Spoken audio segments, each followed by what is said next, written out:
Indians, and we believe that before we begin any auspicious program, we remember, yes,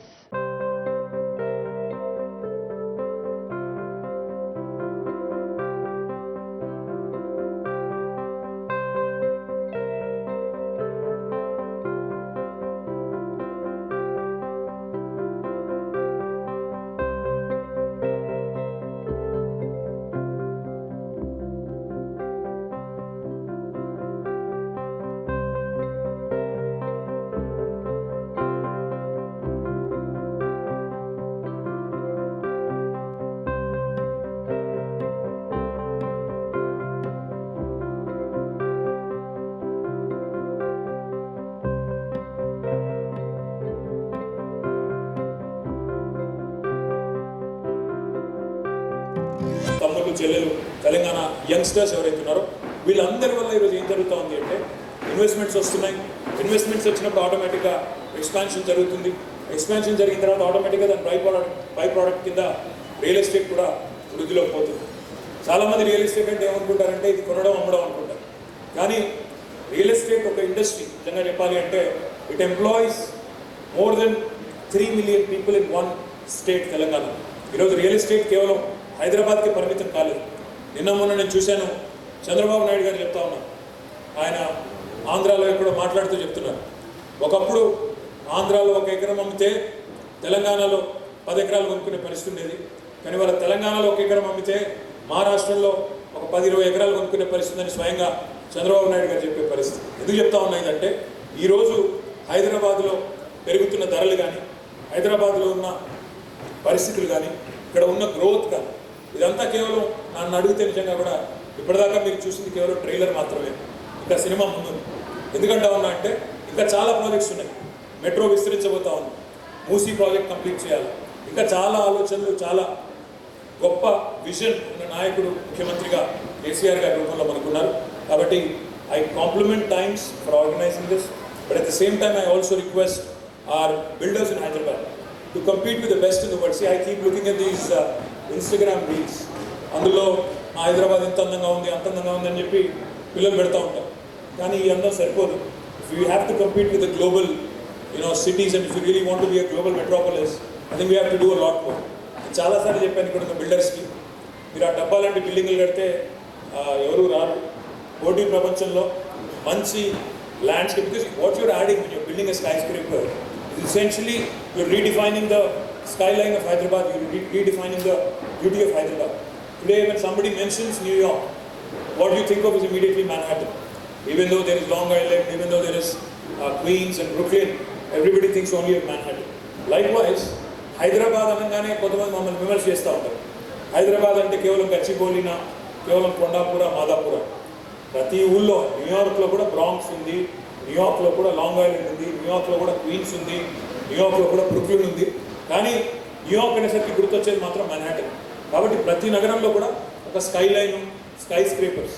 ఇప్పుడు హైదరాబాద్లో బాంబే తర్వాత we are going to be the second largest in terms of number of skyscrapers. ఒక HMDA దగ్గర దాదాపు నాకున్న అవగాహన మేరకి కనీసం 12 పర్మిషన్స్, కనీసం 57 అంతస్తుల పైగా కడతామని చెప్పి 12కు పైగా పర్మిషన్స్ అన్ని కూడా మొన్న మధ్యన ఇచ్చున్నారు. అంటే what is going to happen is the city is going to be a city with sky scrapers.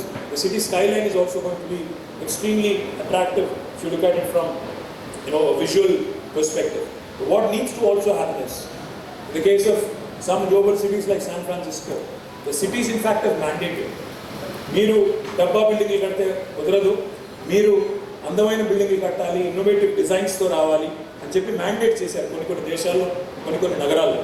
హైదరాబాద్లో కూడా నేను కోరేది ఏమంటే, this competitive world, if you have to attract investments, if you have to attract buyers, I think you'll have to ensure that the green standards are met with, green building norms are met with, compliance with the building council norms are met with.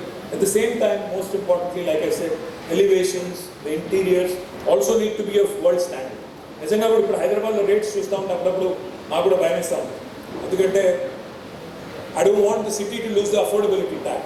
I don't want this city to ever be called an expensive city. Even as of today, we are the second most affordable city in India with an average per square feet price of 4,450. This is not my number. This is a study of Rama Rao group. My humble request to all the builders is, please don't only focus on the western part of Hyderabad. Kokapet or Gachibowli or Kuppalguda, these are all attractive, I understand. Investors want to go there, I understand. But I've been trying hard, as a government we've been trying hard to also grow other parts of Hyderabad. Infrastructure is మీరు చూస్తే eastern part of హైదరాబాద్లో ఏం తక్కువ లేదు. ఇవాళ ఒక నాగోలో, ఒక LB నగరం, ఒక ఉప్పలో మీరు చూస్తే అక్కడ కూడా అన్ని హంగులు ఉన్నాయి. In fact lot of employees who work in IT sector, other sectors also travel all the way from those other parts of Hyderabad. What we also need to do is start focusing on the eastern side, start focusing on southern side and also the northern part of Hyderabad, not obsess about west. ఎందుకంటే ఎంత ఎక్కువ ఇక్కడ వెస్ట్లో మనం congest చేస్తే, ఎంత ఎక్కువ density పెంచితే అంత danger Hyderabad. Because we don't want to end up like Bengaluru, we don't want to see our infrastructure troubling. So my humble request to the developers, to also media, is to also start promoting the virtues of the eastern, southern, northern part of Hyderabad, because we have some very, very ambitious infrastructure plans.